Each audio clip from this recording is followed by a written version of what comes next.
Hi, my name is Jody Sapp. I'm a graduate student at GCU. My major is secondary education with an emphasis in STEM, which is science, technology, engineering, and math. I'm currently in my classroom, and I've been a teacher here in Columbus, Georgia for 20 years. This is my 21st year teaching math. My role in supporting learning is to be a facilitator. I think it's important to lead my students through learning, provide support, guide them in their thought processes, and try to help them become better critical thinkers.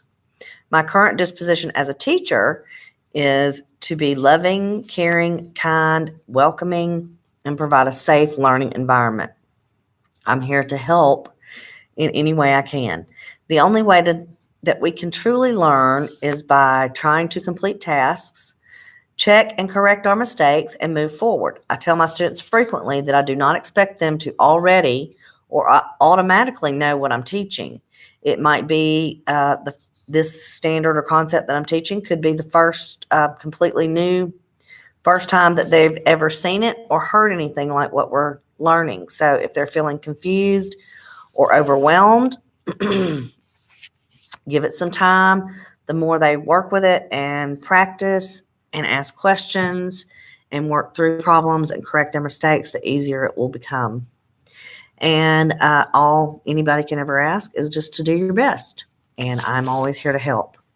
It's important for a teacher to understand and realize that students are coming to you from all walks of life.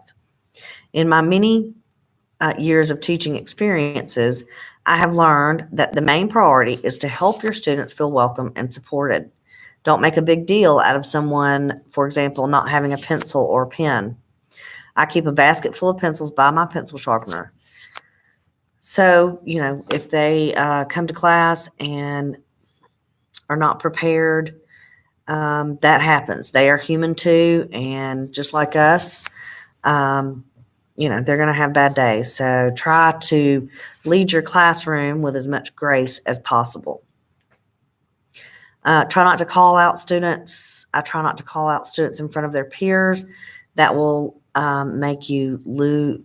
They will lose trust in you. And we all know that if you lose someone's trust, it's very difficult to earn that back. You should try to go ahead and clear your mind of any personal biases you might have. Your students are human just like you. They're going to come to your class, not always happy and ready to learn. They have difficult days too.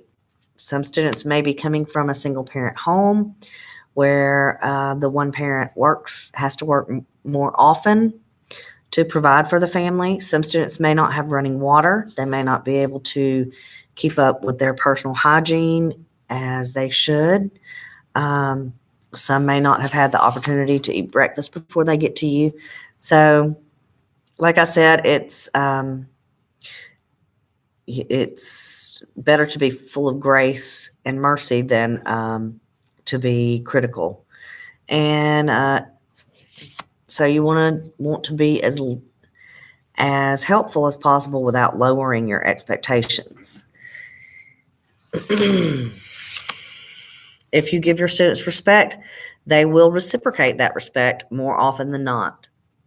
So there are 5 ways that I have found to help me uphold my professionalism. And number 1 is to be well rested. Keep a good sleep schedule. Try to go to bed at the same time every night. Get up at the same time every morning. I try to get at least 8 hours of sleep every night. I have noticed that when I do, I'm more calm and patient and can handle things that come my way. Number 2 is to be flexible. Yes, be prepared, have lesson plans, but know that everything will not always go as planned.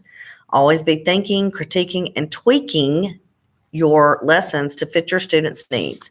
Things will come up like fire drills, pep rallies, class meetings, bad weather days, etc.